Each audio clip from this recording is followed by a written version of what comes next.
If you want people to think differently about something, you can't possibly expect that sitting around in the room and having the conversation the same way you always do is going to result in something different. Hello, and welcome back to the Worthy to Lead podcast. I'm your host, Christiana Corona, and I'm so glad you decided to join us for today. I have with me Marja Fox. Hello, Marja. Hello. She is a strategy expert who led McKinsey's Global Corporate Strategy Program and was a VP of Marketing, Strategy, and Business Development at Ecolab, where she was responsible for growth strategy, innovation, and new product launches, as well as many other things for a billion-dollar growth business. She now has her own strategy consulting business where she facilitates high-stakes strategy and planning sessions with C-suite executives, helping them to gain alignment, improve their decision-making, and lead through change. She is the one who you call when everyone is arguing and nothing is getting done because she knows how to cut through the noise and actually drive results. So, thank you for coming on, Marja. We're so glad to have you here. Thank you for having me. So I invited you to this conversation because I know that a lot of our listeners are often in these situations where they have to manage up, they need to influence up, they might even be asked to facilitate a conversation like this. And it can be kind of intimidating when this is not your full-time job to know how to handle those types of dynamics. And so I really wanted us to unpack that a little bit. So from your perspective of doing this for almost an entire career, kind of really understanding what it takes to both have influence in the room, but also how to manage when those common pitfalls occur, some of those problems that you might encounter, debates that never end, things that go into rabbit holes, high emotional situations, things like that, and how you handle those gracefully.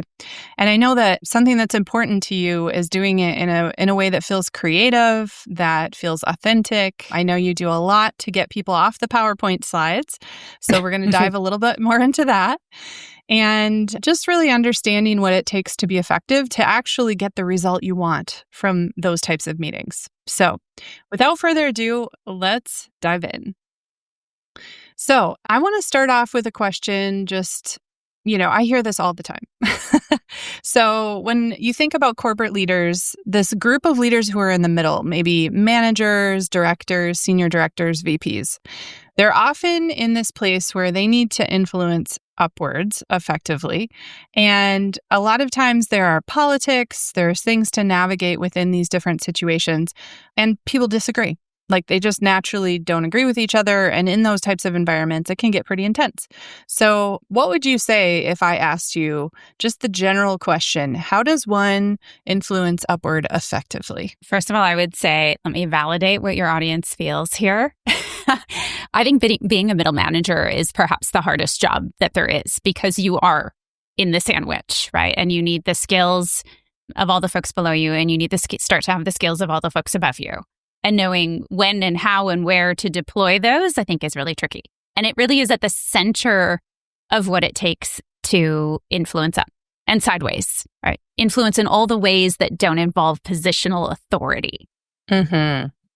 Your middle managers are starting to be pretty effective at exercising positional authority, and they are starting to develop the skill of influence in ways that don't allow for or depend upon lines on an org chart. I think one of the big principles to think about when it comes to influencing is about making the other person's life easier. Getting to a yes from someone else is a much easier task when it feels like the easy thing for them to do. And we can't always do that, but there's a step that I think people skip, right? You do all the work. You've got your team feeding you information, right? You arrive at what you think the answer is for the scope of your control. Now you need to get your bosses or their peers to agree. But you skip the step of actually thinking through what it means for them. And it's because we're kind of exhausted. Like, it took us a long time and a lot so of many work reviews. to get, right? Like to get to this point of even knowing what the answer is. But that making space to think about it from that other person's seat is the thing that's going to make all the difference. And so there's a lot of empathy in that. It's sort of, you can literally do some role-playing exercises, even with your team, to say, like, sort of manifest, I'm this person. What do I care about? What are the things that matter to me? What's hard in my life? And then how does this recommendation help or hurt? What are the things of it that I care about or don't care about? What are the things that I'm going to feel really uncomfortable about? But that sort of role playing is going to uncover a wealth of insights that you've just skipped over. And you are going to get all those insights in the meeting, probably in lots of unhelpful and non-direct ways. Right. They're going to come out. There's no way to avoid them coming out. Yeah. So you might as well do the work before you get there to uncover those things. That's still not all the work, though, right? So you do the work of uncovering the insights, and then you should think about, what's the story I actually need to tell that person? You probably have your deck, you have your PowerPoint, right? Like, here's the case I'm trying to make, here's my whys, but those are your whys.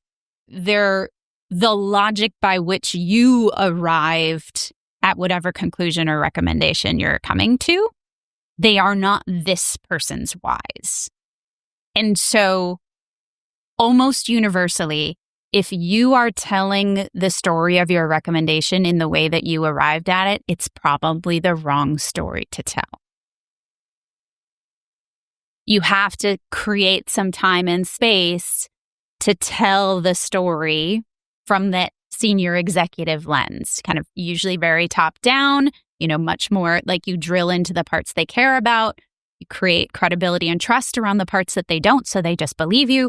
But if you do those two things, take the time to sort of empathetically view their world and view the recommendation through their world, and then recraft the story to address what they care about, everything is going to be easier. So when you go through that process, do you typically do it in two phases? Do you do it in I'm going through it from my narrative perspective, and then I'm taking that hat off and putting on the other hat, and then now I'm going through the other? Or is there a shortcut to that process? There definitely is a shortcut. Once you've gotten good and facile and kind of knowing what you're doing, you might have even heard, so a whole bunch of my life was in management consulting, right? And management consultants love to talk about their hypothesis-driven problem solving.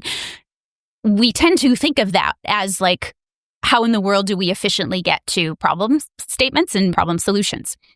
But a huge element of that is actually this kind of both top-down and bottoms-up thinking concurrently. And that ultimately is kind of the difference between the way most executives need to hear a conversation, the way your bosses need to hear it, and the way your team has probably developed it. And so, yes, you can do those things concurrently, thinking sort of ahead. This will probably seem impossible at first, but now when I'm entering or trying to solve a new problem, I will literally write down the answer before I even know anything about it. I write out the whole story. It's completely wrong. The only thing I know for sure is it's completely wrong, but it is top down. It's very here are the big points I think I need to make. Then we're doing the work and, of course, proving all the things that are wrong as we go. Yes. But it is both a vastly more efficient way to reach a recommendation and solve a problem, but it also is concurrently doing the thing we're talking about, telling the story from that kind of top-down executive level mindset at the same time that you're doing the bottoms-up work that actually proves or disproves that your story is correct in the first place. I love that, because from a standpoint of not only just showing up great for that meeting, but knowing what matters, knowing that you're going after the work that matters, writing that story ahead of time, saying, this is the story I want to be able to tell. Now, what needs to be true in order to make that happen? It's a very different way of thinking about it than you might otherwise do. And it kind of reminds me a little bit of how when I was at Amazon, we would do PR FAQs, which are like postcards from the future. So you write this postcard card of the vision of the change that you are creating in people's lives and how it is changing their lives. And then you go back in the questions and you respond to, well, how did you do that? And so it's kind of fun, like that exercise of, this is the story I really want to be telling people. This is the impact I really want to be having. Now, how do we make that happen? Absolutely. It could be a totally joyful process. Let me give you one other sneaky tip on this, because even if you do that perfectly, say you do, right? Like you have absolutely manifested this person. You have told them exactly the story that they want. You all have been in rooms with senior executives. When have you ever had somebody be like, that's great, go do it? No changes. Yeah, right, never. Like never, ever, ever. And look, it's because everybody wants to add value. You're sitting there doubting your own capabilities. Guess what? Your boss is too, right? Like they also don't feel comfortable with just rubber stamping. They have to do something. Like it's an imperative. So your boss or whoever it is you're trying to influence has a need to add value to your recommendation. You often experience that addition of value as not very valuable. But that's what's happening, right? Yeah.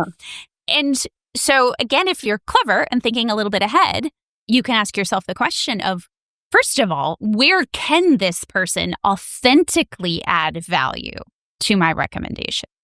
What's something I really want to engage them in, or what's a part of my recommendation that feels a little gray or I want to evolve? Or if that, like ideally, you find something like that.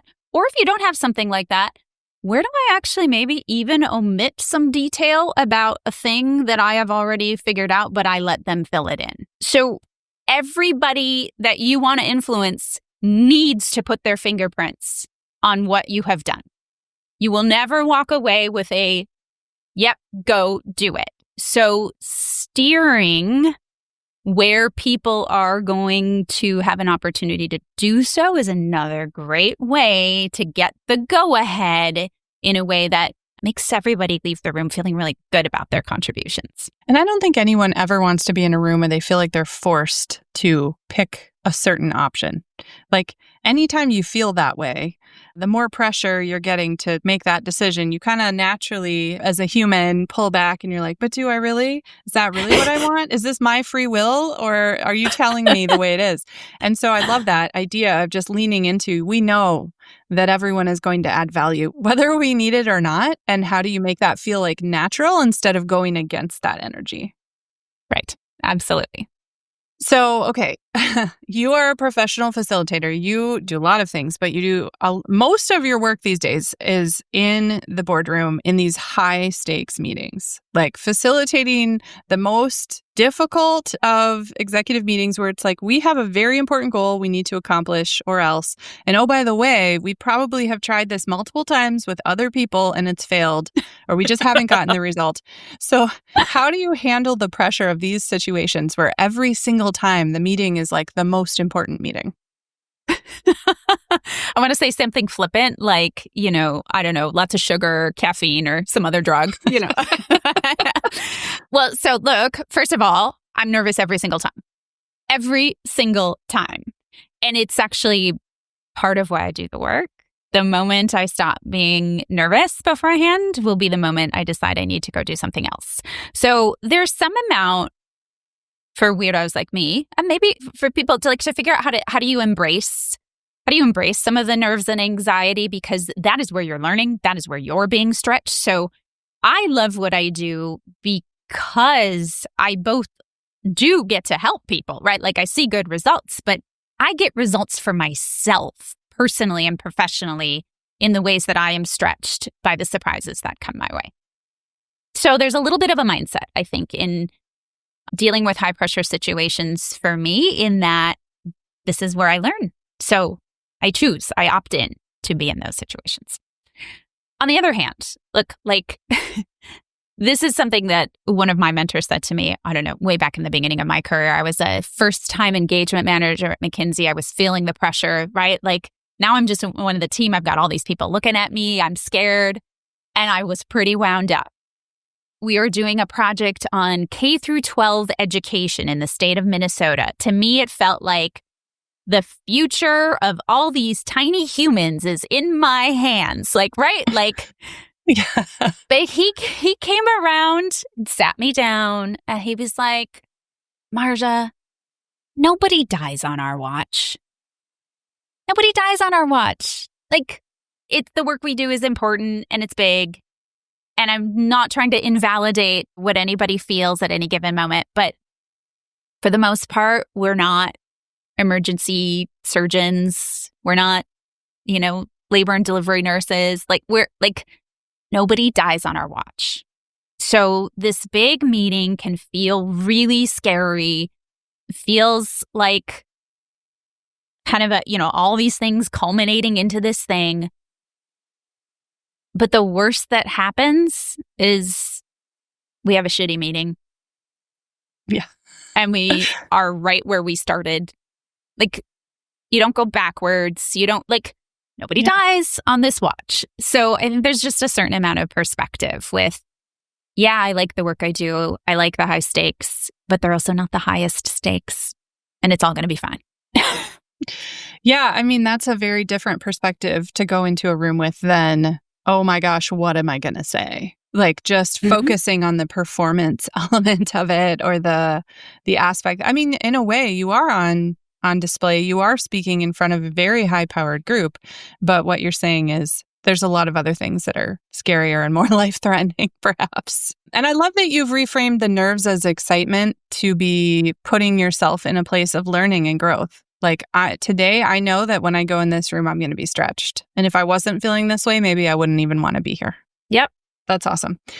Okay, so there are probably any number of different problems that you face when you're in these high-stakes strategy meetings, but I'm curious what some of the most common problems are and how you start overcoming them. Gosh, we could make a long list. Maybe let's start with, we can think about, there's some problems in the room that are about the problem. They're about solving the problem, right? They're about advancing the thinking.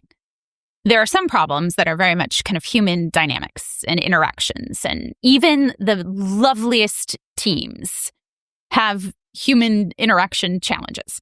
So let's start on the problem side. Strategic conversations, whether it's kind of true, like I'm formulating a strategy, or it's those challenging business decisions that you're making in the face of uncertainty such that no one could actually know the answer, right? It's not that with infinite time we'd be able to crack it, right? It's like there is just judgment inherent in this. Problem solving is difficult.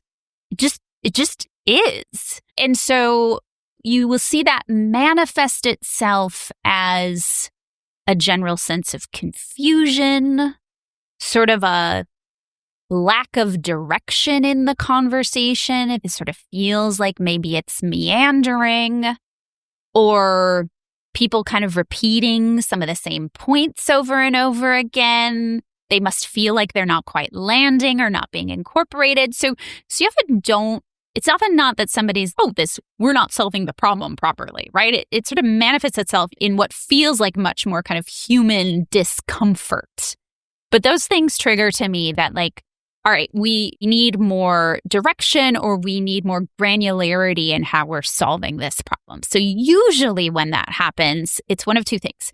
Either the question that we are currently trying to wrestle with is actually too big for us to handle well, or we haven't actually thought through or sort of have a unified view on the decision logic, right? Sort of the way in which we want to make a decision. So when sometimes I design those things into a conversation from the beginning because I know they're going to come up. But even in the middle of it, when I start to feel those things, it's sort of a step back, and it's like trying to diagnose between one of the two things, which one is it? And if it's the question, you want to think about, how do I break, we know what the big question is. How do I think about breaking a big question down into a couple smaller ones? Your audience might have heard of the concept of issue trees, right? It's a very classic kind of problem-solving technique of taking the big problem and breaking it into smaller ones. And we call it a tree because you can continue to break it into smaller and smaller ones. If you are already familiar with that as a tool, you can use it directly in conversations and conversation design as well. If you're not familiar with that as a tool, you should be, because as your work gets bigger, as the problems that land on your plate get bigger, you need this tool in order to make it manageable. It's actually not that any of us, as we advance, just get better at solving bigger problems. We just get really deliberate about making big problems smaller problems in a very logical way that adds back up. So that same problem-solving mentality is applicable to discussions that seem to have gotten out of control. So if I'm struggling to have this conversation, how can I actually have these 3 conversations instead? They will probably be tidier. And if I keep track of the results of those 3, then I can go back and kind of almost add them up to the bigger question. So that's a problem we run into all the time. That's the technique, right? Break it apart, make it smaller. The second one I alluded to is just this, like, we don't really have a shared logic around how we want to make the decision. And this one happens all the time because we all sort of, most of the time, we don't lay out our decision logic. Like negotiating where to go out to eat at night with your significant other. Like, you don't actually talk about, well, what is it that we're looking for in a restaurant tonight? Or you don't actually lay out the criteria by which you make a decision. You just start discussing, and I'm sure you've had in your personal life the experience of just like absolutely missing each other. But I want pizza. No, we're not having pizza. And it's because of that. So when a conversation feels like it's missing each other, rather than it's something too big and we're wrestling, we're just sort of missing each other, I step back and say, like, well, what would good look like, right? Like, what would a good restaurant look like? Now you're actually starting to you're less worried about answering the question and really kind of thinking about the pathway by which you would answer the question. And you will very often find that people have differences in what they have assumed everyone else's decision pathway is. And just by talking about that, you can sort of piece that apart and then come back to the bigger question. And now everybody's more kind of aligned on what we're looking for. I love that specific point because I think for a lot of folks who are in, roles where they're looking at something that is like design, where it's like everyone just has an opinion on design from any possible realm of their experience or whatever. And I feel like the people who do the best job are the ones who lay out the mental model for how they got to where they are, what was important in these decisions. What is it that you're looking at? Let me share what you're looking at before I ask you to critique the exact method or the exact way that it ended up. But it was sort of the decisions that were made in order to get to this place. And that creates a totally different conversation. And most of the times, the arguments aren't so much with the pixels. The arguments are with, but I don't think we're even including the right data on this page. Well, let's go back to that decision then. Yes, that is such a great illustration, right, of how this manifests itself, because you might be arguing about the color of the design, but you're not arguing about the color of the design. You're arguing about something foundational about what is important or not important. So you better actually just go talk about that. And frankly, even if you come out of that meeting with this group not agreeing with your recommendation, right? You failed to influence up in the way you thought you were, you went it like you had an idea of what victory looked like and you didn't get it.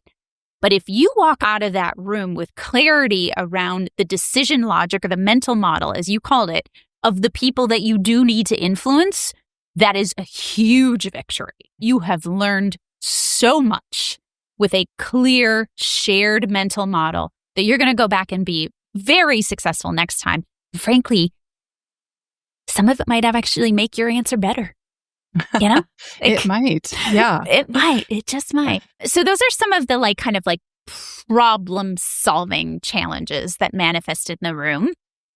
The people side of things can be, extraordinarily complex, but you have an advantage of probably knowing these people, working with them. That's also a disadvantage, right? Sometimes there's some value in me coming in as the stranger who what are you going to do? Hate me? Good luck. Right? I'm going to say what I'm going to say. Yeah. Right. Fire me. I don't care.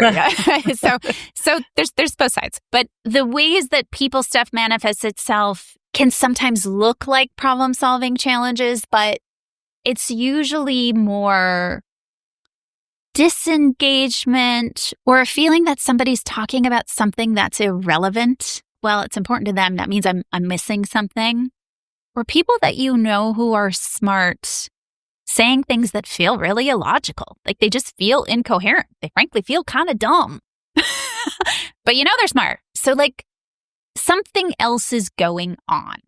And like that's the zone you're getting yourself into. I'm like, something's happening with Sarah's got something. Something's happening with Sarah. Sarah isn't actually saying what's happening because she might not know what's happening. She might be embarrassed about what's happening, right? Like, so those ones are trickier to diagnose, a little bit harder for me to tell you what to do about it. Sometimes calling it out is really useful. There's a lot of judgment in it, but I think particularly when you have a sense that multiple people might be experiencing the same thing, then it can be really useful, right? Like, gosh, does this idea just seem really scary? Yeah, like I think we too often ignore the potential emotional impacts. Like we assume that as leaders, we're all supposed to walk around being robots and therefore we just pretend. But the relief in the room when somebody, whether it's, me as a facilitator or somebody who has the boldness to just be like, I could not be more afraid of this right now. Like it's so powerful. And you usually don't need to solve it. It just needs to be named. And then people can move on. Let's say something is scary and you say it's scary. That one feels socially acceptable to say. But what if it's something like this person is really biased or this thing is like really old thinking and we need to get up to speed? Is there a more graceful way to say things like that? So those are great examples of what you probably aren't going to just like call out in the room. That's where your techniques are going to get a little more subtle. Probably these things beforehand. For really, really big, important meetings, you really should, we kind of joked about it earlier, all the pre-meetings for the meetings. Don't think about that as like extra bureaucratic steps, but learning. It's information gathering about where people are. And a good stakeholder analysis, which is sort of part of that empathy exercise of where people stand, where are they stuck, why are they stuck, and then how do we design a conversation that is going to preempt some of that is very helpful. And so things like putting people in small groups or asking them to role play from a perspective that that they are really lacking, right? Like some of those kind of design tools are really helpful. Now, okay, but less helpful when you're like in the moment. And okay, here it is. Like this is happening right now.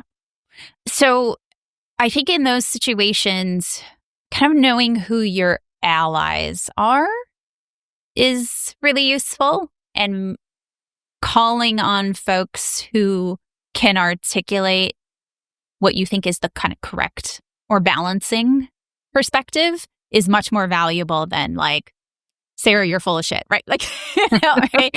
So just making sure that the kind of counterpoint is also in the room is a really good tactic. Interesting. So as you're scanning there, let's say someone says something that's just so off the wall, you're like, this needs to be countered. Like this can't be the standing situation. You would look in the room, you would look for people who represent a different point of view, and you would offer, hey, do you have a point of view on this? Would you like to speak about your perspective?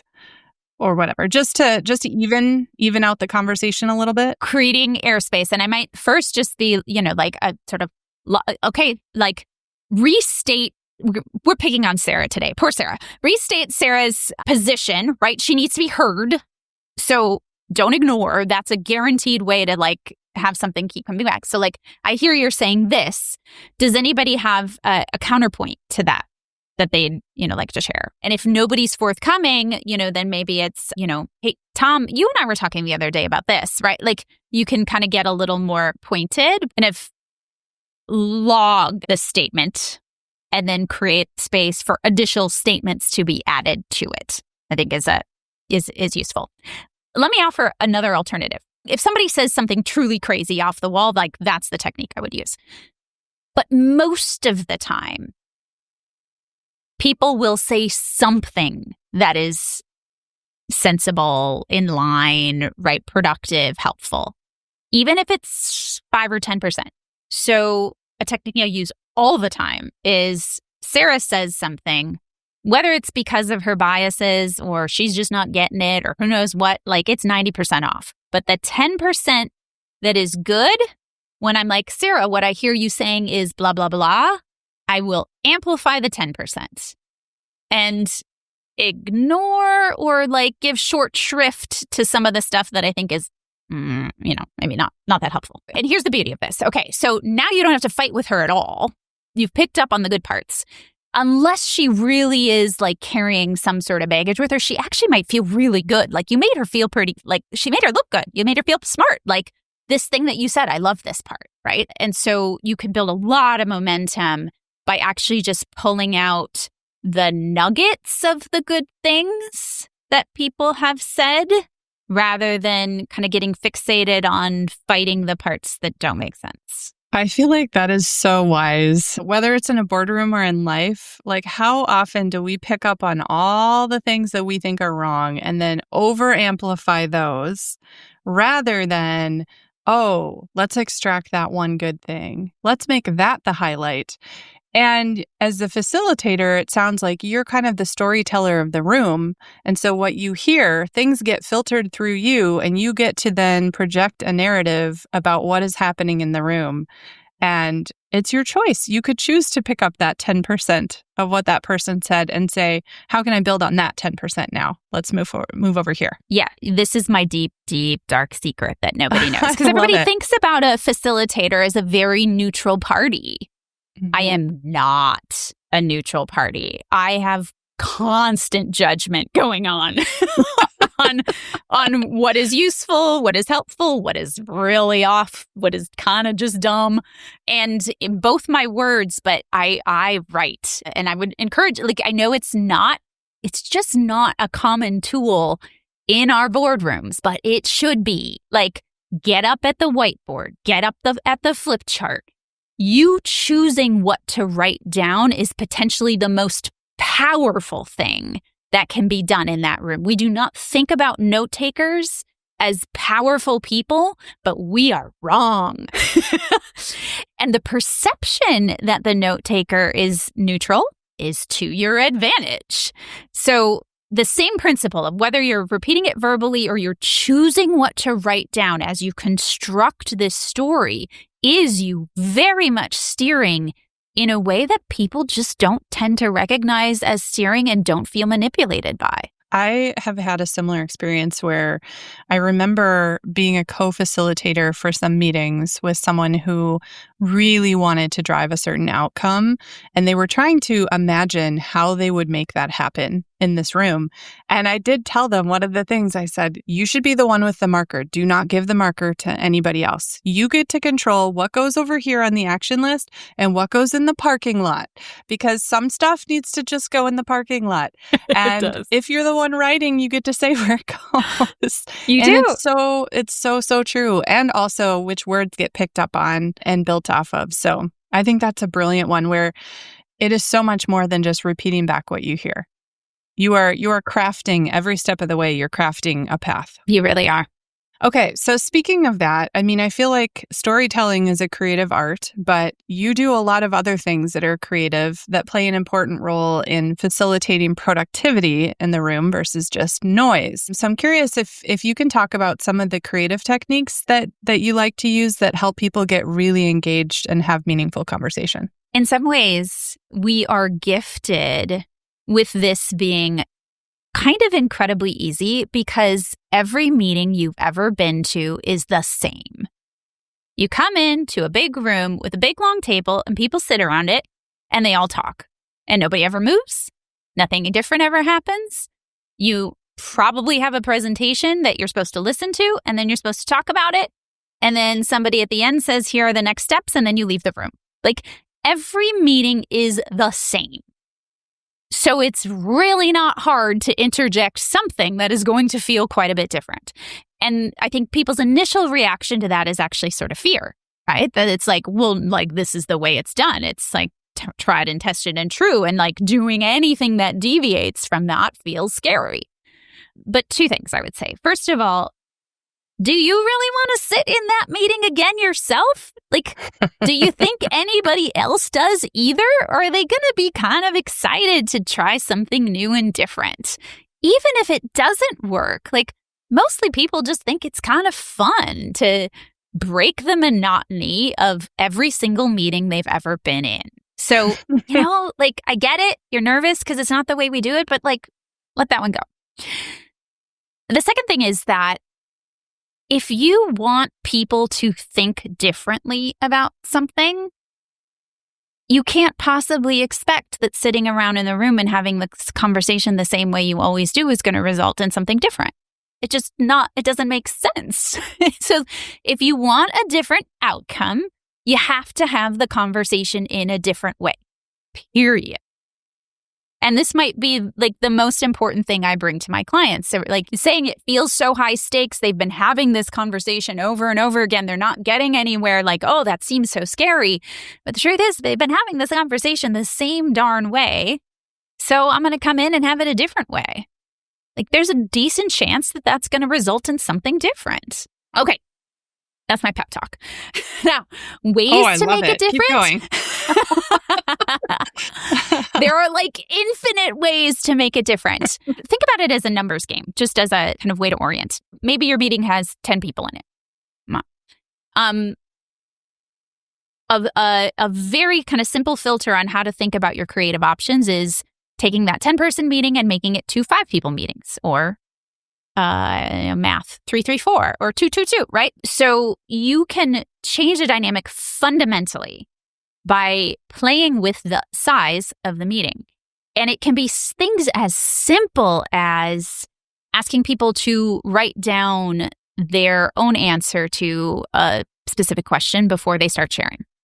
Right? Doesn't take any equipment, pieces of information, nobody had to move. Like, it will fundamentally change the way the subsequent conversation goes. You can break the room in two and say, I want you guys to argue the positive side of this question. I want you guys to argue. I want you. It's basically like a red team, blue team, right? You can make sure Sarah is on the side of the room that is against the way she tends to think, right? Like, so there's just a whole host of things you can do if you think about breaking the room you have down into smaller components of throughout the meeting. That alone is going to just absolutely change the dynamics, and you are going to get more creativity out of people. None of these things sound terribly creative. None of them are like, well, it doesn't sound like they have to become an actor or do something super embarrassing or anything like that. Yeah, it's just positioning. Those things are fun too. But you will have automatically unlocked different ways of thinking because you've broken the pattern. You've put a pattern interrupt into place. And the pattern of how these meetings go is so deeply ingrained in us that by the time you do any of these things different, your brain is just going to go, and it's going to come out with different things. You may not like some of those things, but it's like, if the topic is creativity, you're going to get it just from doing things like this. Then, depending on how much time you have, right? So if you're in like an hour-long meeting, which is probably what most people are, like, this is about the limit of what I would try to do. Because as soon as you do try to get people up and moving and orchestrated, like, you actually burn a lot of time, and it's hard to make those things come to fruition. Once you're more in a workshop, now I've got 2 or 3 hours, a half day, a day, then you start doing those things that, that you were more immediately thinking of, right? How do I construct an activity where, I don't know, like maybe we're having a supply chain conversation, and I'm actually going to bring in some building blocks and have people make diorama of our supply chain and what it could look like in the future. So you can start doing more of those kinds of things that I know you tend to think about as quirky facilitators doing. And I have never had one of them fail, because even the stodgiest, oldest executive wants to play. Everybody wants to play. Okay, and you're just giving them permission to do it. You're just giving them permission. That's all. What they really need is to be able to be like, Marja told me to do this. I would never do this on my own, but Marja made me do it. And they're like, let me in. give me the toy cars. Let's go. That's right. That's right. My caution, and it's not even a caution, my singular rule is that the activity ties directly to the business problem that I'm trying to solve. So I personally will never bring in a random icebreaker. I don't do trust falls. I don't do those kind of I looked up 32 icebreakers on the internet and I picked number 17. I never do. That doesn't mean that they're going to fail, right? But I think a surefire way to make sure that something good happens is to just everything is tied to a business objective. There's some part of the business problem that we're exploring with the blocks. There's some part of, our psyches that we are exploring with this icebreaker. That it all is connected in some way to results. And even if those results don't materialize in the way that you imagined that they would, the fact that the connection exists is going to protect you from people who are like, I felt uncomfortable and therefore I think this thing is woo-woo. And right, that is my advice as you think about incorporating some of those things. Just make sure there's a connection in your mind to how it fits with the problem you're trying to advance. Yeah, I feel like that's a really great statement because there's probably been an experience that everyone has had where they've done something and then later found out it was completely superfluous to what you're trying to do. And then there's this narrative in the back of your head about what a waste of time. Why am I even here? Does this person know what they're doing? How do I know we're going to get a good outcome from this? So I love the intention and the structure behind each one and knowing I'm not doing a creative activity just for the sake of making them feel weird or uncomfortable. I'm actually doing it because I think that their brain needs to be opened up in a certain way, and therefore we're going to get different answers. Yeah. Okay. So I feel like one thing that would be really helpful in this case is for you to just maybe give us a glimpse into what it is actually like. Do you have a story of a specific company that you came in and you did sort of a high stakes thing and maybe it was challenging, maybe it wasn't going well before, but what did that actually look like in practice? And then how did that actually help drive better results for their business? The question is hard because I feel like I have 117 stories. I could basically, we could pick one out of a hat and I could tell you 0 things that I do ever go the way that I thought they would go. Great. Yeah. So it's always a surprise. Yeah, there's always a little bit of surprise. There's always a little bit of improvisation. That is the core of why I feel nervous at the beginning of it, that the work is both in the preparation. I don't even like to call it planning anymore because planning implies that I'm going to do the thing that I thought I was going to do. It's preparation and real-time adjustment to get you to where you want to go. Let me pick one. So a manufacturing client, and they are coming out of an entire restatement of their financials. They had been founder-led for the entirety of their existence.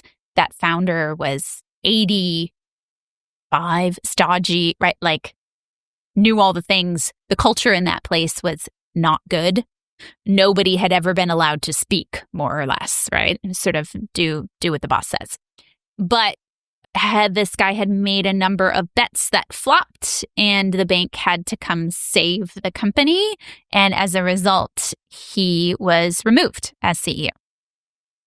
So we have a new CEO for the first time really in anybody who's worked their memory, right? And it's a turnaround situation. The bank saved them temporarily, but now they had a great big old loan that they needed to pay back in addition to right-sizing this business. So they needed a strategy. But they also needed an entire transformation of the way this leadership team thought together and worked together because they didn't. There was no precedent for any such thing. So these are all things that I worked with the CEO in advance to understand. We talk about it. So good. I'm living up to my own advice here. We talk about the problem part of it. We talk about the strategy part of it and what's really happening in this company, in the market, and right, all the kind of like hard stuff. We spent equal time talking about the soft stuff. Who are the people? Why are they feeling the way they're feeling? What do we expect is going to happen in this room? So we actually designed 2 separate sessions in this case. I wasn't thinking of this through as I picked this example, but you know what? Sometimes you might not be able to accomplish all that you want to accomplish in one meeting. And being realistic about that like, we need to get to a certain point, and then we need to give some people some space to just kind of like sit with it, because they won't be able to go all the way. So we're asking too much, right? So we did a 1.5-day session. We waited a couple months, then we came back and did another day. That first 1.5-day session, it's all planned out. There's an agenda, there's pre-reads, but getting people to talk is your first big challenge. And the CEO can't start it, because then we will just reinforce all the same habits that have always existed in this organization. And he and I talked about that in advance, and he was going to sit there silent until somebody came up with some things. We also prompted a few people in advance, the people that he had already identified as some of the biggest leaders, some of the people who are maybe even newer, and the people that he knew would be uncomfortable, but that also everyone would really look to. So we gave some folks a little bit of a heads up about some of what was coming, what the first question would be, so they could think about it. So it took probably the first 90 minutes for people to really like start engaging. And it was awkward. And we just knew that we had to sit through the awkward. And we did it. I didn't like it, but we did it. So we sit through the awkward.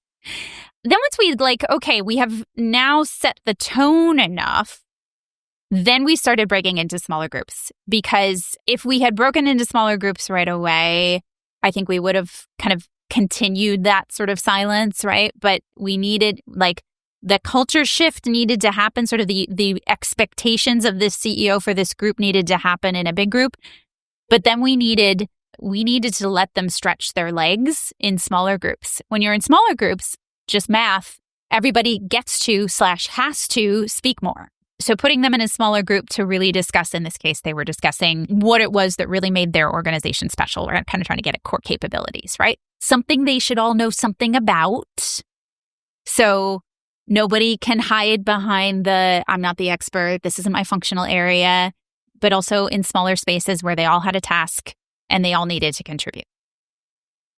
And then you have the challenge of bringing them back and getting now people are like, it's starting to unfold, right? Now I'm managing 100, well, it wasn't 100 voices. It was like 40 voices who are more into it. So now we're starting to people talking over each other and trying to pull out all the good ideas that are coming at me too fast.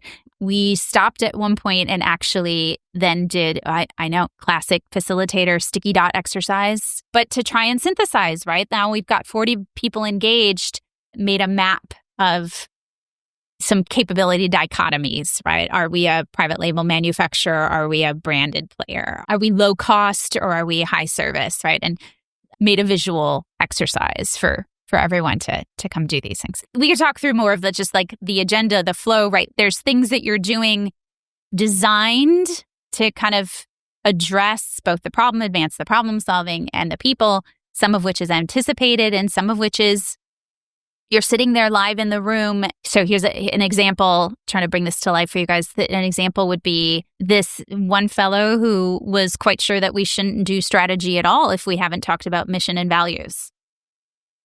And just kept coming back to mission and values, right? It's just this is not what we're here for. It's not a totally crazy point. If you don't have a mission or values and you don't know what those are, then it is hard to do a strategy. But so sometimes you'll have voices where you're just derailing. And so we took it, and ultimately that did become a takeaway that they would go revisit their mission and values in order to keep the problem solving moving. So things like that where you're like addressing in the moment, deciding what is true parking lot. You know what? That is a good idea. It's not what we're here for, but like, here's a next step or a plan for how do you do it. And then sometimes adjustments where you're like, we do need to talk about that more. For example, this client had a heavy North American footprint, but also a European footprint. And we ended up basically creating a session talking about the differences between those two markets and really like laying those out. Wasn't part of the agenda, but like kept coming up enough that we're like, we need to insert this. And so we put it into the mix. Is this helping, Christiana? It's this combination of things in advance designed and making it up as you go with the overall objectives in mind. As long as you're keeping track of what the North Star is, what I need to attend to or get to at the end of this, you can make really smart adjustments along the way because you just need to keep pointing in that direction. Let go of the agenda if you need to and just keep pointing in the direction of those objectives. I feel like the mistake that I see people making the most often is over-architecting the time and getting so locked in that we have to cut these discussions short because we only have a time block of this amount. We must move on to the next thing, even though it's totally not the right thing to do. So how much of that time do you actually plan blocks? And then how much do you just have like, here's a general outline and I'm going to let this flow in whatever time frame it flows? I do both. You are totally right. People cut things, like the times on an agenda are somewhat arbitrary. The most important thing you do is design the flow of the conversation. And that takes real thought. Like, what's the logical, sensible way of having a flow? And what is the way I want to have this conversation, which is where you get into some of those possible creative techniques, right? This one should be a small group. This one should be a voting exercise. That's something people skip as soon as you write down the agenda topic, but you don't actually think about how do I want to have that conversation? Those two are the most important. I still always put a time on things. And I would encourage people to do that as well. 2 reasons. One of which is people really are used to it. So like they won't even call it an agenda if you haven't put times on it. Okay, fine. I would ignore that if not for rule number 2 or reason number 2. It is still tremendously helpful to have that. It's a tool to help you control a conversation that is going in places it shouldn't go. So having your audience, you can see how I think about this. Having your meeting participants feel a little bit of pressure on, we don't have forever for this conversation. We must be efficient, focused on the things that really matter, discard things that don't, is a pressure you want them to have. So the timing helps you with that. But then what you need to do as the boss of the meeting, whether you're formally the facilitator or the host of it, is to be comfortable saying, we were going to end this at 9:30, but the conversation we're having is so important. Let's extend it 20 minutes. And I don't actually always say extended 20 minutes, but I would encourage your listeners to do so because I have the benefit of having my facilitator hat. Like people are going to listen to me differently, but I think more effective for people who are facilitating as participants would be like, let's extend it 20 minutes and do it. Even if it means you're not going to get to other parts of your meeting, schedule another meeting. But if you believe in the flow of the discussion, the sequence of the conversation, if you've done that well and you believe in it, you should stick to it and not try to shortchange parts of it because the subsequent parts will be meaningless. Yeah. And I feel like oftentimes the stuff at the end is almost always punted to another meeting anyway, if things run over, which they often do. So people are usually pretty used to that. But I was curious because, some people have a philosophy of I am not putting timestamps on things. They will take the time they take. And I want this full day to be dedicated to, whatever that conversation is. But that makes total sense. I am curious, like the end of that previous story, what was the shift in that group after you finally got them talking? You finally got people to open up. The new CEO was not stepping in the same way as the old CEO. Like, what was the outcome of that particular meeting? It was so fun to see them. I mean, even in that first day and a half, they were still coming up to me and thank you for this meeting. I'm sorry there were parts I couldn't contribute to. I've just never thought strategically before. Like, people were pretty apologetic. They were engaged by the end of that, and they knew it was expected of them, but they were not yet expecting it of themselves. By the second meeting, we had people jumping in on all sorts of places, offering their opinions. It became a different kind of facilitation challenge for me, but the right one, right? And the company itself has done incredibly. They actually now have merged with another company. All of their executives are rich and, and doing their next thing. They have totally paid off the bank, and the founder is still on the board, but, in a much reduced position of influence, especially now that they've merged. So that CEO is now out shopping for his next opportunity. So if anyone is looking for a great CEO, I know one. Love it. Yeah. Let's just put that plug in too. Awesome. Well, thank you for sharing that story. I feel like it really helps illustrate a lot of the concepts and like how it feels throughout. And I think what's really reassuring is just, it isn't that you start going into these meetings and knowing all the answers and knowing exactly how it's going to go. And, you repeat it so many times that it's just automatic in your sleep. There's always things that are coming up that are new or unexpected or, different challenges. And so good or bad, that is the territory that you're in. That's right. That's right. And you can look at it as, well, I don't know how to do this, so I'm not. Or you can look at it as, nobody knows how to do this, so why don't I take a stab at it? Like, we have all sat through crappy meetings. Most of the meetings are crappy, which is why everybody's so excited to cancel all the meetings. So again, like, kind of, what's the worst that can happen? You're not going to make it worse. The worst that happens is you don't fix it. But there's a pretty good chance you're going to make it better. So try.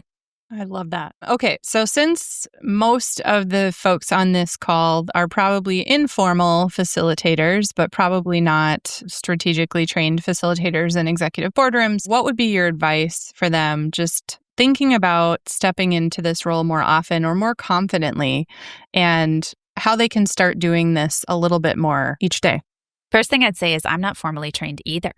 Nobody ever once gave me a class on facilitation.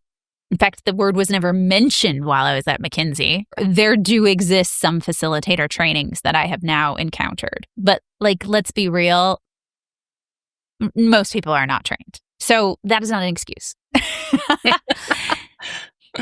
On the other hand, let's say another version of this. I've never been formally trained, but as I looked back, as I started kind of recognizing the need for guidance on how to have productive conversations in my clients that I was serving in kind of a more traditional strategy formulation capacity, I also looked back at my life and was like, in a lot of ways, I've been doing this forever. And you know what? Your listeners here have too.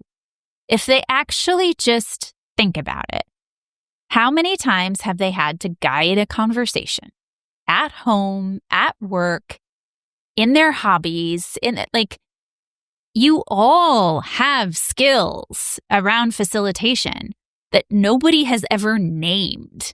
That's the real gap, is that we haven't named them, not that we're not using them. So the only transition that needs to happen is that you need to start using them more deliberately. And every single meeting is an opportunity to do so. Maybe one practical answer to that question, besides my rah-rah answer, is don't wait to practice deliberately for the hard meeting. Practice at your next team meeting. Practice at your next one-on-one. Practice at the check-in with your, colleague in R&D if you're sales, right? Every interaction is an opportunity to think about the things that we talked about today.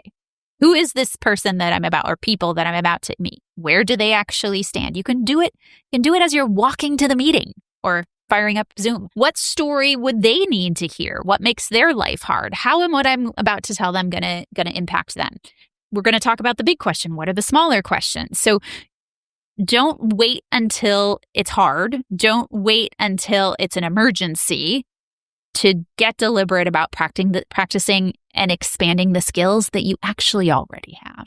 And I think the advice you gave earlier about role playing what you think the other person would say is such a good tip. Whether you want to do that with your boss, whether you want to do that with your peers. I just haven't seen a lot of people take it to that level, but I think that's a really, really great thing to do because it allows you to put that human spin on it versus maybe just writing down things or chatting with ChatGPT about like, how do I make this better? That's brilliant. So I feel like we could talk about this topic all day and I could keep asking you about 117 or 116 more of your stories. But I know that you also offer a lot of really amazing content out there, especially on LinkedIn. And I just really appreciate your articles because every single time you write, you talk about these things. You go deep on how do you help people when they are entrenched in their thinking?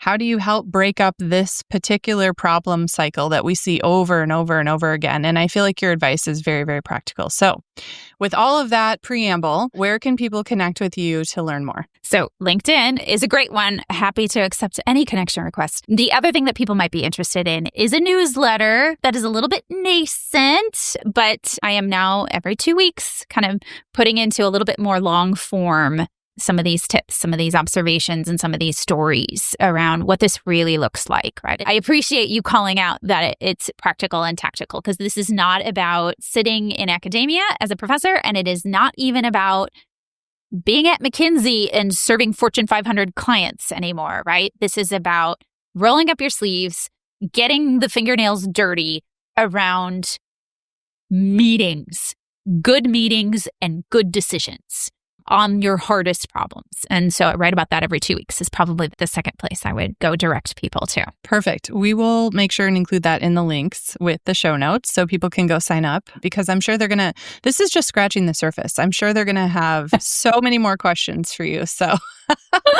just a warning in advance. This was really, really great. Thank you so much for making time. I really appreciate how you think about these opportunities and really framing them up for yourself as challenges and growth opportunities to learn, but also not enough people challenge the status quo. And so what do you have to lose? Just go start doing more of it. Let's say someone is maybe there might be situations where they're like in over their head. They know they're not the right person to facilitate it. They need a professional facilitator. What does that look like? How do they get a hold of you for something like that? You would think that maybe my parents gave me my name knowing I would start a business. MarjaFox.com. It's very easy to find because I'm truly the only one. But that's my website that will describe both my facilitation services, and there's a contact form on there. So that is the way that I get folks coming in to say, well, we could use some professional help here. Yeah, that might be after they've tried a few times and they're like, well,